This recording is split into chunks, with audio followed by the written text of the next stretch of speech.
Irmãos, eu conheço a história de um homem que acreditou um dia que estaria seguro em outra terra, num período de dificuldade em que o seu país passava. Esse camarada, ele tinha 2 filhos e, junto com a sua esposa, ele migrou para uma terra distante. Uma terra distante porque acreditava que nessa terra distante, mesmo sabendo que era um lugar completamente inimigo do Deus que ele servia, esse camarada partiu para essa terra porque acreditava que lá era o lugar da prosperidade. Já viu uma história parecida? Quem é valadarense certamente conhece uma história parecida, de gente que falou assim: aqui não dá, porque o meu sucesso, as garantias da vitória ou o sustento está onde? Na terra estrangeira. Essa linguagem é clara para valadarense, todo mundo concorda? Mas eu não estou falando de nenhum parente seu, pode ficar tranquilo, tá? Ninguém que você conhece. Você sabe da história de alguém que em algum momento falou assim: a prosperidade está ali, é para lá que eu vou. Você conhece gente que num dado momento da vida largou tudo num lugar e foi para outro, porque acreditava que lá estava o quê? O sucesso, a prosperidade. Remou numa direção específica. Bom, mas eu não estou falando das pessoas que você conhece. Eu estou me reportando a história que eu contei semana passada, de um camarada chamado o quê? Lembra? Lembra do nome dele não? Elimeleque. E esse Elimeleque foi para uma terra distante, para a terra de Moabe, atrás de uma resposta, já que Deus, segundo a Escritura, estava o quê? Disciplinando o seu povo. Você já correu de um couro na vida? Já correu de um couro, né? E aí o pai que te vê correndo do couro, o que ele grita? Quando você voltar, a gente acerta. Já te aconteceu isso? Já. Você corre naquela ilusão de que vai conseguir sobreviver à disciplina. Em algum lugar ela te encontrará. Não acredite você que fugir da disciplina ou correr dos tapinhas do pai, você vai sair ileso. Se é pai, se não é pai, não está nem aí, deixa. A Bíblia diz lá em Hebreus que o Senhor nos disciplina, por quê? Porque Ele nos ama. É por isso que às vezes Ele nos dá umas fustigadas, né, com uma varinha. Só que se você correr, se for filho, você pode esperar que uma hora vai doer. Se não for filho, bom, não adianta corrigir que não é filho, né? O filho naturalmente uma hora dirá para o pai, ou para quem se julga pai: não lhe devo satisfações nem obediência. E a história de Elimeleque é a história do camarada que foi atrás desse Eldorado e não voltou mais. Por que não voltou? A sua confiança estava naquilo que não era confiança de verdade. Ele buscou o caminho errado. Nota: morreram seus filhos, ele mesmo morreu, e no momento em que o povo voltou para a terra de Israel, voltou a sua esposa Noemi e a sua nora, uma das suas noras, Ruth, a gente vê uma história linda de quem resolveu ir na direção certa, de quem não quis ir na direção do bem-estar, de quem não quis ir na direção da prosperidade, de quem não quis ir na direção da segurança. E eu te pergunto, fora das asas do Senhor, aonde a gente está seguro nessa vida? Aonde nós estamos seguros, se não debaixo das asas e da proteção do Senhor? Aí, semana passada eu falava de um camarada que foi na direção errada e de uma mulher que foi na direção certa. Não foi isso? Ruth, na hora que a mulher falou assim, a nora dela: eu não posso te dar filho, não posso fazer nada por você, eu sou pobre, eu sou velha, minha vida é uma tragédia, corre de mim, eu sou um encosto. Aí Ruth falou o quê? Está nos convites de casamento, né? Teu Deus é o meu Deus, né? O teu caminho é o meu caminho. Aonde você foi, eu vou. Aonde você morreu, eu vou junto com você. Mas a Bíblia fala lá que Ruth estava procurando abrigo debaixo de onde? Das asas do Senhor. Aleluia, né? Ela procurou refúgio debaixo das asas do Senhor. Isso é bonito. E por que eu estou dizendo isso? Porque é muito comum ver pessoas que fazem os próprios mapas nessa vida. Constroem e lutam por construir os próprios caminhos. E acreditam que esses caminhos os levarão a algum lugar. Não. A Bíblia nos ensina que não. E a história de Elimeleque, Ruth, o que eu falei semana passada, ela casa perfeitamente com a história de um camarada, uma história que parece muito mais cômica até do que a gente imagina. A história de Jonas, para mim, é a história bem humorada de alguém que sempre viu as coisas irem numa direção muito diferente do que ele planejou. A história de Jonas, se você pegar do início ao fim, você vai perceber que é uma história bem humorada. E que, de acordo com um escritor, eu gosto dessa frase, ela raspa a nossa pomposa, falsa dignidade e essas nossas ambições inchadas pela fantasia. A história de Jonas pega essas nossas ilusões, essas nossas utopias, essas coisas que nós criamos na mente, falamos assim: aquele ali é o lugar bom, aquela ali é a pessoa boa, aquilo ali é a vida boa, e ela destrói isso e fala: não existe isso, esquece, não existe, ponto. Nos faz perceber que algumas dessas nossas aspirações, desses desejos, dessas coisas que a gente vive tentando alcançar, é nada mais, nada menos do que o desespero de um ser humano caído, que se não encontra debaixo das asas do Senhor, não encontrará em lugar nenhum. E o engraçado dessa vida alimentada pelo orgulho, alimentada pela fantasia de que um dia eu vou achar aquilo que vai dar sentido à minha vida, o engraçado é que no caso de Jonas, ele parece nunca acertar. É engraçada a história de Jonas. Jonas é a história de um homem que era um profeta, não era pouca coisa. Só que a Bíblia fala que Deus diz para ele assim: tem um lugar bom para você evangelizar agora. Uma cidade chamada Nínive. Era simplesmente a capital.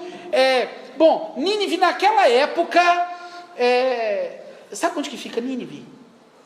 Você vê se é bom ou ruim assim, pensa. Sabe onde que fica Nínive hoje? Qual região mais ou menos? Tipo no Iraque. Síria, Iraque, aquela região ali. Tá bom para você uma passagem para lá, não? O Senhor fala assim: vou te mandar para lá. Só que aí Jonas fala assim: Iraque, bomba. Não, e o povo era inimigo de Deus. Eu não vou entrar nos detalhes aqui, mas os ninivitas eram cruéis, inimigos históricos de Israel. Históricos. Deus manda Jonas para a boca do leão. Jonas fala: não, Senhor, eu tinha o sonho de plantar uma igreja no Tahiti, na Polinésia Francesa, naquele lugar exótico, naquele lugar onde os meus sonhos eles vão se concretizar. E aí ele compra a passagem, 10 vezes no cartão, fala assim: não volto aqui, eu vou para Tarsis. A maioria dos estudiosos acredita que Tarsis era uma cidade na Espanha, talvez o lugar mais distante do mundo conhecido naquela época. Tem gente que acha que tem ligação com uma ilhazinha ali no mar Mediterrâneo, mas a maioria acha que é na Espanha. Eu sou propenso a achar assim também. Jonas queria ir para muito longe. Na verdade, Tarsis é essa ilusão do exótico, do novo, daquilo que vai te dar condição de refazer a vida e alimentar os sonhos que você acha que são os ideais para você, para nós. Jonas pensava assim: é o lugar. E aí, meu irmão, Jonas erra, porque a história da Bíblia conta que enquanto estava num barco navegando para Tarsis, Deus mandou lá um vento soprar, e aquilo começou a sacudir aquele barco, e todo mundo desesperado. Só que o cara que comprou a passagem estava o quê? Sonhando com a vida ideal, sonhando com o lugar de glória, sonhando com aquela vida pomposa mesmo, sabe? Eu não sei com o que Jonas sonhava. Ele dormia profundamente. Os camaradas: meu amigo, pelo amor de Deus, o barco está rachando aqui e você está aí acreditando que pode continuar dormindo? Acorda! e Jonas acorda, e eles começam a aliviar a carga do navio e lançam sortes para saber quem era o culpado daquilo. E o dedo da providência, a Bíblia fala assim, por sorte caiu em Jonas. A providência aponta o dedo para ele e fala, você é o problema. Você é o problema. Você é o problema. E ele tem a hombridade. Olha o Jonas desobediente, né? O Jonas desobediente parece quebrantado, você concorda? Ele parece humilde. O Jonas desobediente, ele fala assim, sou eu o problema, sou hebreu, sirvo a Deus, me joga logo no mar e resolve esse problema. Aí os amigos não, os camaradas do barco, o que fizeram? Não, gente, nós não podemos desfazer jogar esse homem. Nós não podemos jogar esse homem simplesmente no mar. A gente sabe que ele está na rota errada. Não. E eles se esforçavam e remavam. Mas aí, Brunelli, deixa eu falar uma coisa. Lutar contra Deus é impossível. Tá? Se Deus não está na história, não adianta. A gente está lutando contra Ele. A gente está em colisão. E Jonas, ele é jogado ao mar, tragado por um peixe, como a gente leu no início do culto. Ele faz uma oração dizendo, aqui do lugar, do pior lugar, eu clamei e ele me ouviu. E a Bíblia diz que Deus deu ordem ao peixe. Depois você lê na sua Bíblia. Deus deu ordem ao peixe para vomitar Jonas em terra. E na hora que Jonas pisou no chão de novo, terra firme, na hora que ele acordou e pisou, parou com o devaneio, parou de sonhar com Tarsis, parou de sonhar com aquilo que não existe, porque Tarsis não existe, não existe. Na hora que ele pôs o pé em terra firme, Deus falou com ele, a segunda vez é o que o texto diz, Jonas, dispõe-te e vai a Nínive. Acho que Deus ficou assim, vamos ver o que ele vai fazer agora. E pensou Deus pensando assim, olha que idiotice, se Deus já não sabia o que Jonas faria, mas Deus falou assim, vai a Nínive. E a Bíblia diz que ele foi, pregou, e o que aconteceu? O povo todo falou assim, agora nós somos de Deus. E a Bíblia diz que Jonas pregou, parou e ficou esperando Deus destruir a cidade. Que o povo era pecador, a lógica é, Deus vai destruir todo mundo. Só que a Bíblia diz que Deus perdoa todo mundo.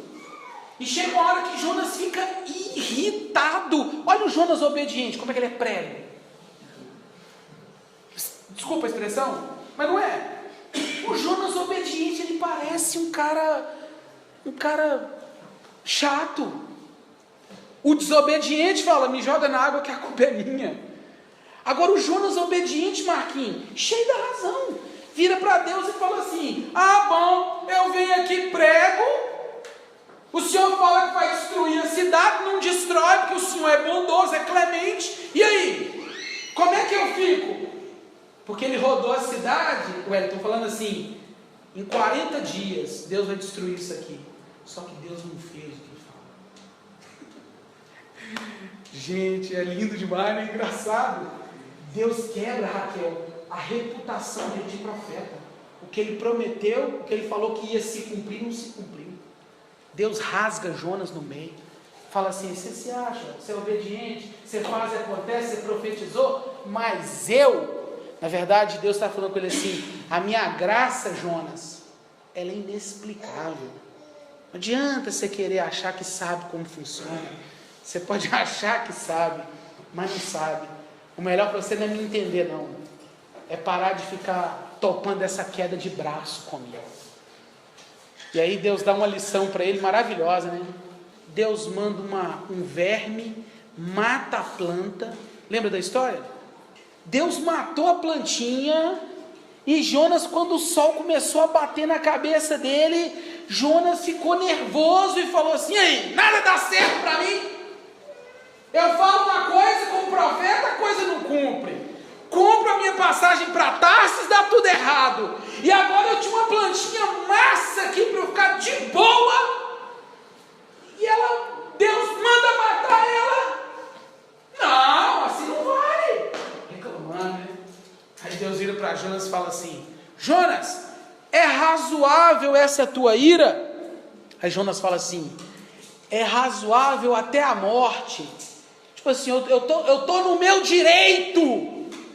Aí Deus fala assim: engraçado, né? Você está no seu direito, tem dó de uma plantinha que nasce hoje e morre amanhã, e eu não vou ter misericórdia de tantas pessoas que se entregaram, que abriram o coração para mim. Você acha que eu não tinha que ter misericórdia desse povo todo? E o livro de Jonas acaba aí, uma lacuna, sem uma explicação do que aconteceu. Eu não me atrevo a entrar nessa história. A única coisa que eu sei é que com os dois Jonas, o obediente e o desobediente, Deus realizou algo maravilhoso. Deus é soberano, gente. Ele faz do jeito que Ele quer. O Jonas desobediente ali naquele barco, no momento que ele foi atirado na água, a Bíblia diz que os homens que estavam no barco, eles ofereceram a Deus sacrifícios. O Jonas desobediente parecia um evangelista, um missionário. Homens de todas as nações se entregaram a Deus e ofereceram sacrifício a Ele. O Jonas obediente, mesmo resmungão, Deus o usou para um grande avivamento e um grande despertamento. A vida de Jonas, por ter sido amado por Deus, chamado por Ele, na minha cabeça é o oposto da história registrada em Atos, no capítulo 27, que eu já preguei aqui, falando sobre o barquinho Galileu. Lembra que eu preguei sobre isso? Dizendo que Paulo embarcou no Galileu e passou por um monte de tempestade, mas chegou lá, porque Deus falou com ele assim: você vai chegar lá. O caso de Jonas é o contrário. É o caso do camarada que sabia que não chegaria onde ele tinha planejado, porque Deus tinha planejado um outro lugar para ele. Duas histórias parecidas, mas muito diferentes. Uma, a tempestade vem, mas o homem que sabe para onde vai, porque Deus falou, é lá, ele está seguro e se mantém tranquilo. Agora, o homem que Deus falou, vai para lá, e ele não vai, ele não consegue vencer essa guerra.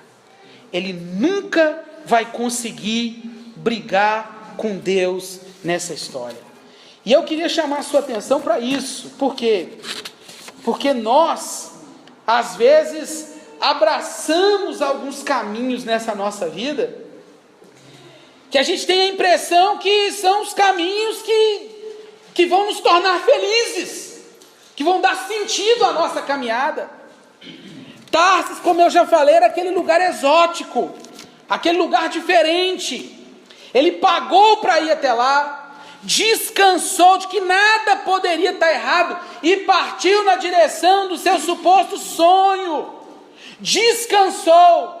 E aí, certamente deu as suas desculpas para isso. Como profeta, ele podia ter dito: Deus, eu vou para tal lugar, lá eu vou fazer o bem, lá eu vou plantar uma igreja, lá eu vou fazer uma obra social, eu vou fazer isso e aquilo outro. Mas quando o assunto é fazer o próprio caminho, acredite, vai dar errado.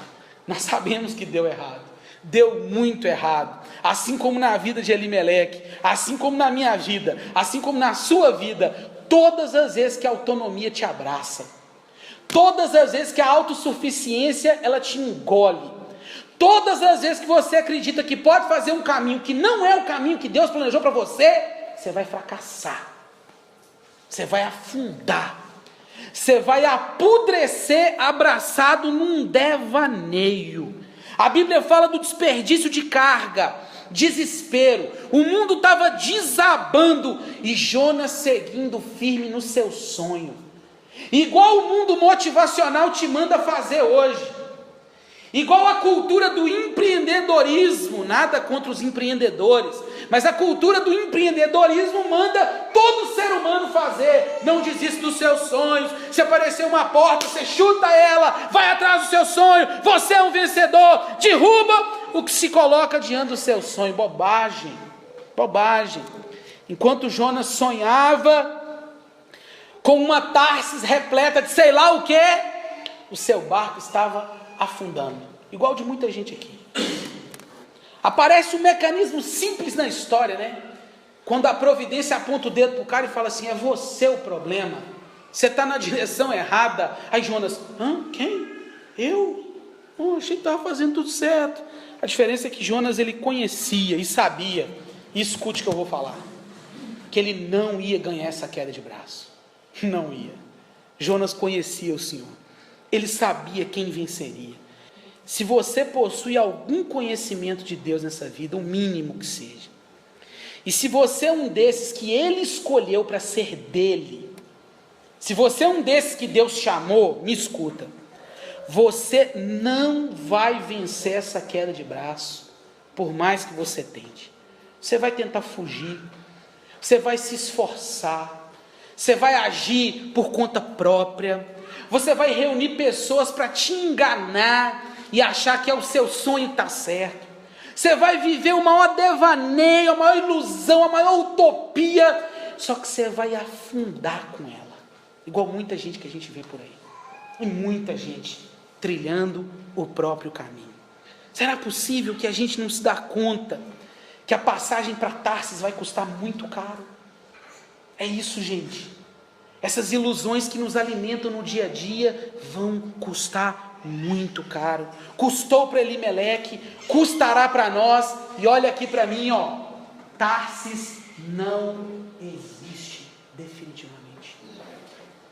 Você não vai achar o emprego dos seus sonhos. Você não vai achar o casamento dos seus sonhos. Você não vai achar o relacionamento dos seus sonhos. Você não vai achar a profissão dos seus sonhos. Você não vai achar o lugar dos seus sonhos. Não vai achar. Porque o único lugar que dá sentido e significado para a vida é o lugar que Deus falou assim, é ali. E é para lá que a gente tem que ir. Não existe. Eu vou juntar dinheiro, vou mudar para o Tahiti, viver da agricultura do meu quintal, eu vou casar com a pessoa perfeita, eu vou ter filhos, e eu vou... sério mesmo? E viver feliz para sempre? Você ainda está nessa? Não vai. Não vai, lógico que não. Enquanto a gente está dormindo, sonhando com coisas, gente, que não acontecerão nessa vida, nós estamos desprezando o caminho que Deus falou, é ali, é lá que eu te quero. É difícil, Senhor. Quem falou que seria fácil? Trilhar o próprio caminho naturalmente vai te colocar num barco que vai afundar. Só que a gente não quer saber o que Ele está disposto, ou o caminho que Ele está apontando. Enquanto isso a gente dorme. Enquanto Deus está fazendo a sua obra no mundo, o que a gente está fazendo, gente? Dormindo profundamente. E Deus chamando e falando assim, foi ali que eu te plantei, foi para isso que eu te chamei, vai e faz. Nós estamos dormindo profundamente, sonhando com uma vida que nós supomos ser a ideal. Quem sabe o que é ideal para nós é quem nos criou. Amém? Amém? Que não é seu pai, não é sua mãe, não é a pessoa que mais te conhece da sua vida. Não é. Quem nos criou foi Ele. Quem nos define é Ele. Eu luto para ensinar isso para meus meninos, para ensinar para as pessoas que estão à minha volta. Uma hora a pessoa vai falar que você é isso, que você é aquilo outro, que você é aquilo outro, você é aquilo outro, você é aquilo outro. Eu abençoo meus meninos todo dia. Eu falo assim, que o Senhor te defina. Sabe o que isso significa? Ninguém pode falar que eu sou uma coisa se Deus não tiver falado que eu sou. Não pode. Nós precisamos saber que é Ele quem nos conhece. E é Ele quem vai falar. É por aqui. Só que a gente se ilude, abraça essas utopias. E Deus está falando com a gente assim hoje, Efésios capítulo 5. Desperta, ó tu que dormes. Levanta-te de entre o quê? Os mortos, e Cristo te iluminará. Enquanto você está aí dormindo, esquecendo que Deus te mandou para a guerra, Deus te mandou para a batalha, Deus não te mandou, não te criou para ficar num playground, não. É um campo de guerra. Ele te chamou para ir para Nínive. Não foi para um lugar exótico e num conto de fadas. Não é, definitivamente não é. Te chamou para a guerra, chamou para Nínive. Na verdade, Ele te chamou para cumprir o propósito que Ele tem para você. Só que é mais fácil comprar uma passagem para Tarsis. A Bíblia diz assim: desperta, ó tu que dormes. Cuidado com os seus sonhos, eles podem te destruir. Você sonhando com um mundo perfeito, com a vida perfeita, e Deus falando: eu te quero ali. E te quero lutando. No meio dos ninivitas, Senhor, exatamente. Ah, mas o meu trabalho é muito complicado. É ali que eu quero. Ah, Senhor, mas eu só mexo com gente assim. É ali que eu te quero. É Nínive, não é Tarsis, de jeito nenhum. Ouve-me, Senhor, diz o salmista no Salmo 13, para que eu não durma o quê? Você lembra? O sono da morte. Eu te pergunto, vale a pena continuar brigando com Deus? Deus falando com você assim: vem na minha direção, é debaixo dos meus braços que você vai se sentir seguro. Não existe segurança fora de Deus, porque é Ele que governa todas as coisas. Não existe definitivamente. Eu te pergunto, quem é que lutou com Deus e prevaleceu nessa vida? Ninguém. E Deus falando com o cara, Deus falando com a pessoa: vem na minha direção, pergunta o que eu pretendo nessa história. A gente não pergunta, a gente faz as trilhas, como eu preguei no final do ano, né? A gente faz o mapa, coloca diante dele e fala assim: tá aí agora, ó, garanto uma viagem segura para mim. Moisés falou assim: eu? Na boa, Êxodo 33, tá lá, eu não arredo o pé, meu irmão. que o Senhor mostre o caminho que eu devo ir. Aonde o Senhor for, eu vou. Agora ir e depois falar: tá aqui, Deus, meu plano de voo, espero que dê tudo certo, né? E Deus falando com Jonas assim: aí, Jonas, acorda, é hora de entender, você precisa caminhar na minha direção. E aí, meu irmão, eu quero encerrar te lembrando de uma coisa. A pergunta é: como que a gente vai resolver o problema? Você já viu que quando Deus começa a dar umas... Hein, Bruno? Quando Deus começa a dar umas pancadinhas na gente, a gente logo assusta. Ai, meu Deus, Senhor, né? Como que a gente vai resolver o problema? A pergunta de todo mundo era: como que a tempestade vai parar? Porque Deus usa a tempestade para atrair os que são dele para ele mesmo. Deus às vezes dá umas pancadinhas e fala: vem aqui para perto. Eu vou usar o sofrimento para te trazer para perto, para te colocar na rota certa. Quantas vezes eu já segui, Deus falou: é lá, meu irmão, e você vai para o lugar errado. Preocupado com a própria reputação, com a própria imagem. Pior, Cris, alimentado por sonhos, orgulhos, utopias, fantasias, devaneios, que só me destruíram. Só que eu sou filho de Deus. Eu sou. O Espírito testifica no meu coração que eu sou. E quando eu apanho, é Ele falando assim: vem aqui para perto, eu vou te colocar na rota de novo, Leonardo, de novo. E a gente pisa em terra firme, e Ele coloca a gente no caminho mais uma vez. E é o que Ele está fazendo com a gente aqui hoje, com você, que talvez comprou uma passagem para o lugar errado. Está indo para Tarsis, estou procurando a minha felicidade, jura? Sua felicidade longe daquele que te criou? Como é que Jonas pensou isso? Felicidade fora daquele que é, como diz o Gerson Borges, a alegria da minha alegria? Felicidade longe dele? Não. Sabe o que Jonas fez? Ele fez o que muita gente aqui talvez tenha que fazer hoje. O problema sou eu. Me joga no mar, que tudo vai se resolver.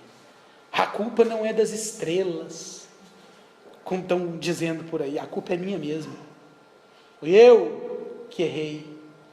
O problema sou eu que insisto em seguir o meu caminho. Porque enquanto sua vida está boa, está tudo bem. Enquanto, e pior, no mundo que a gente vive hoje, enquanto você está consumindo Está tudo bem. Aí Deus às vezes, não, eu quero você perto de mim. Não quero mais você colidindo comigo. Jonas vai para a água, é tragado por um grande peixe. A Bíblia não fala baleia, ela fala um grande peixe.